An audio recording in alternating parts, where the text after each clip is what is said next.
Next topic છે running characteristic. કહીએ આપણે આગળ જોઈ ગયા કઈ હતી? સ્ટાર્ટિંગ કેરેક્ટરિસ્ટિક હતી, બરાબર છે. હવે જોઈએ છે કઈ છે? Running characteristic.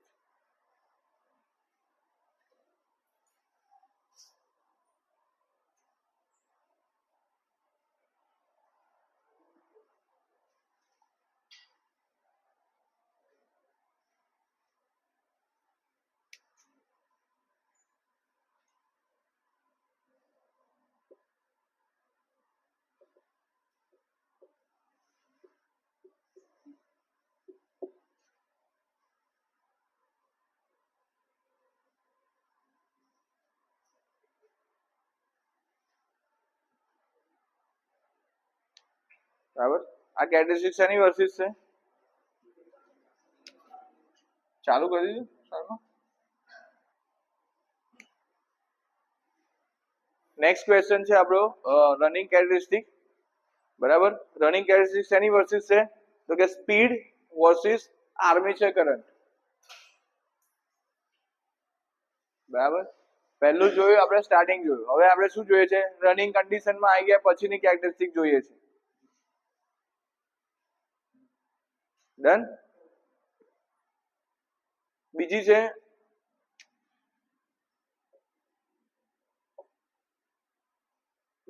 રનિંગ કેરેક્ટરિસ્ટિકમાં આપણે બે વસ્તુ જોઈશું. એક જોઈશું speed versus armature current and speed versus torque.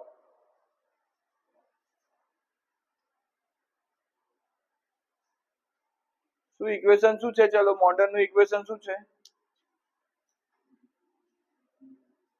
V is equal to EB plus IA RA.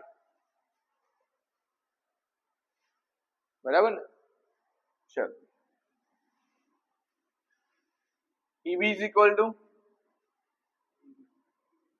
V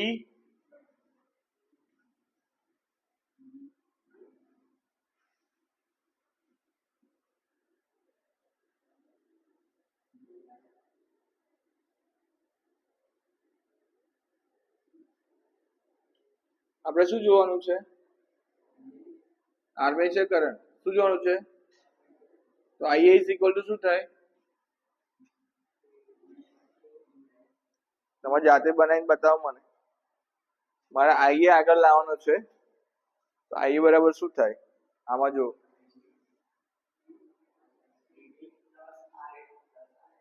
શું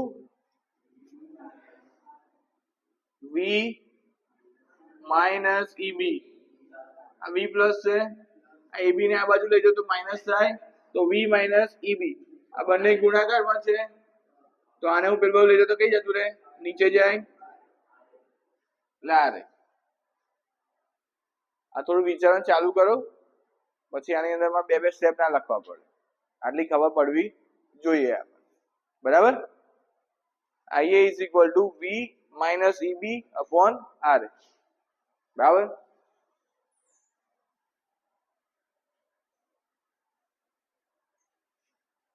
હવે રનિંગ કન્ડિશન તો કે સ્પીડ વધારીએ કે ઘટાડીએ ત્યારે આર્મેચર કરંટ પર શું ફરક પડે છે એ જોવાનું છે આપણે. ઓકે. તો અહીંયા આગળ તમે જુઓ કે આર્મેચર કરંટ છે, બરાબર. અહીં બે ટર્મ્સ છે. એક વોલ્ટેજ જે આપણે મોટરને આપીએ છીએ કોન્સ્ટન્ટ થઈ જાય. હું 220 કે 230 વોલ્ટ જે 220 વોલ્ટ ડીસી સપ્લાય આપું છું તો એ કોન્સ્ટન્ટ થઈ ગયા, એમાં કોઈ ચેન્જ થવાનો નથી. આરએ શું છે? આર્મેચરનો રેઝિસ્ટન્સ છે, એ પણ કોન્સ્ટન્ટ છે, એમાં પણ કોઈ ચેન્જ થવાનો નથી, કારણ કે એમાં આપણે વાઇન્ડિંગ કરી દો પછી એમાં રેઝિસ્ટન્સમાં કોઈ ચેન્જ થવાનો નથી. તો ટર્મ્સ કઈ રહી? ખાલી EB રહી. કઈ રહી? બરાબર. EB એટલે શું છે? Back EMF. બેક EMF છે ને પ્રોપોર્શનલ છે. બેક EMF છે ને પ્રોપોર્શનલ છે. હવે બધું ભૂલી જવાનું. EB નું સૂત્ર શું થાય? P phi NZ upon 60A. બરાબર. P કોન્સ્ટન્ટ, Z કોન્સ્ટન્ટ, કારણ કે નંબર ઓફ આર્મેચર કંડક્ટર મૂક્યા પછી બદલાય નહીં, પોલ એક વખત મૂક્યા પછી બદલાય નહીં, નંબર ઓફ પેરેલલ પાથ એક વખત કર્યા પછી ચેન્જ થવાના નથી. તો એ બી છે ને પ્રપોઝનલ થઈ ગયું phi n.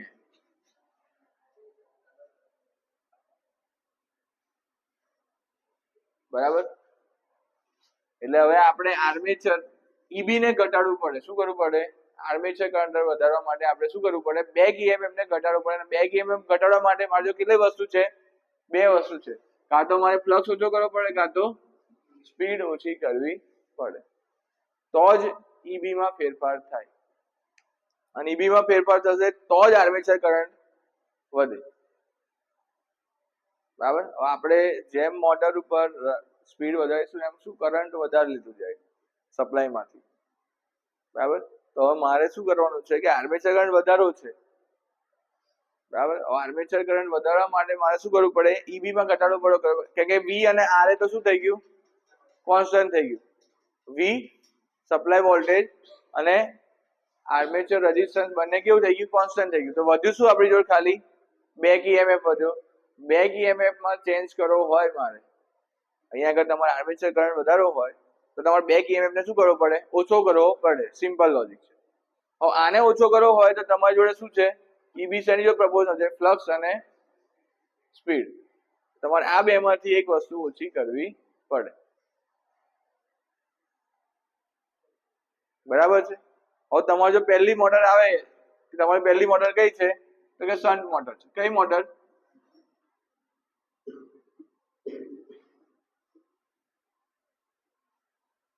હવે શન્ટ મોટર ની અંદર સિમ્પલ લોજિક છે. હવે તમે થોડુંક મગજ દોડાવો તો શું થાય? આપણે આર્મેચર કરંટ વધારવાનો છે. અહીંયા આગળ જો ખાલી આ ઇક્વેશનમાં આર્મેચર કરંટ વધારવાનો છે. આર્મેચર કરંટ વધારવા માટે મારે શું કરવું પડે? વી અને આર માં કશું થતું નથી. આપણી જોડે એક જ પેરામીટર છે, બેક ઈએમએફ. એમાં જ આપણે ચેન્જ કરી શકીશું. અને બેક ઈએમએફ ચેન્જ કરવો હોય તો મારે શેમાં ચેન્જ કરવું પડે? ફ્લક્સ અને સ્પીડમાં ચેન્જ થવું જોઈએ. તો જ બેક ઈએમએફ ઓછો ખબર પડે છે કે નહીં? ઓકે. તો હવે ડીસી શન્ટ મોટર ની અંદર આપણને ખબર છે ફ્લક્સ કેવો હોય? ફ્લક્સ, કારણ કે ઈબી પ્રપોઝનલ છે ને છે, EB is પ્રપોઝનલ two flux and speed. બરાબર. ડીસી શન્ટ મોટરમાં ફ્લક્સ કેવો છે? કોન્સ્ટન્ટ છે. તો આ કોન્સ્ટન્ટ થઈ ગયું. તો ઈબી કોના પ્રપોઝનલ થઈ ગયો? એટલે ઈબી માં ઘટાડો કરવા માટે સ્પીડમાં કમ્પલસરી ઘટાડો થવો જોઈએ. બરાબર. એટલે ડીસી શન્ટ મોટર ની અંદર રનિંગ કન્ડિશનની અંદર સ્પીડના વધારાની સામે આઈએ આર્મેચર કરંટના વધારાની સામે સ્પીડમાં શું થાય છે? ઘટાડો થાય છે. જેટલો આર્મેચર કરંટ વધે એટલી સ્પીડ કેવી જાય? ડાઉન જાય. એટલે મોટર પર આપણે કોઈ મશીન લગાવ્યું છે, બરાબર? એ મશીન લોડ છે, આપણે મોટર ચલાવે છે. જેટલું લોડ આવે એટલો આર્મેચર કરંટ વધારે લેશે. સપ્લાયમાંથી કરંટ વધારે લેવો પડે. બરાબર. હવે જેટલો કરંટ વધારે લે છે એની સામે એને શું થવું જોઈએ?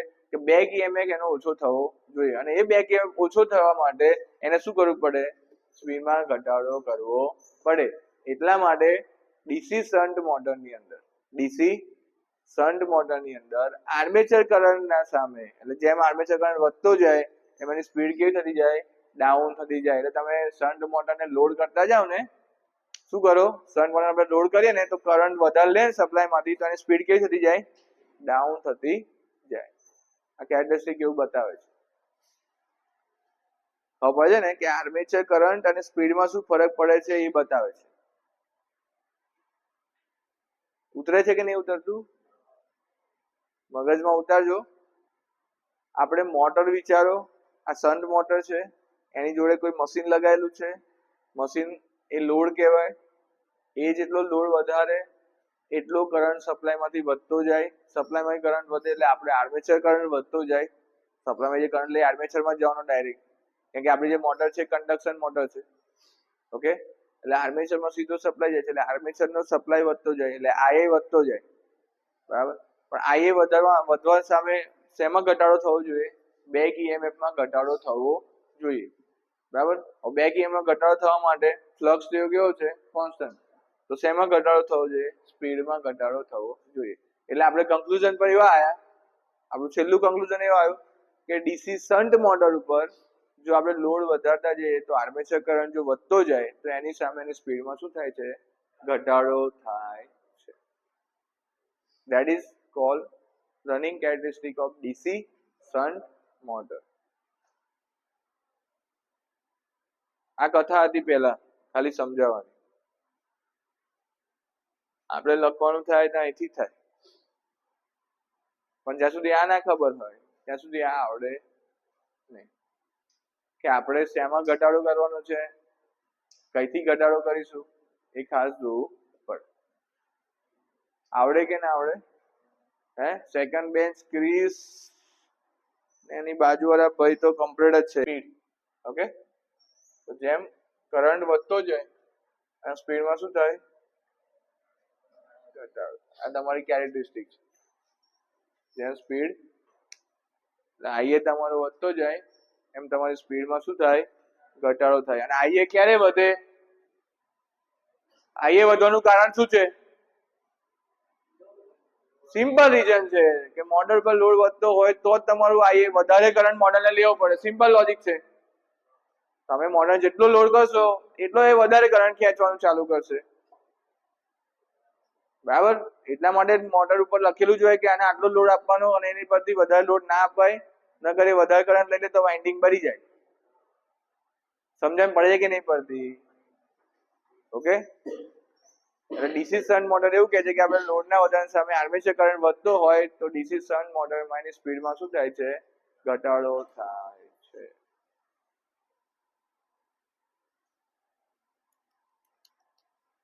એમાં કટ કરો.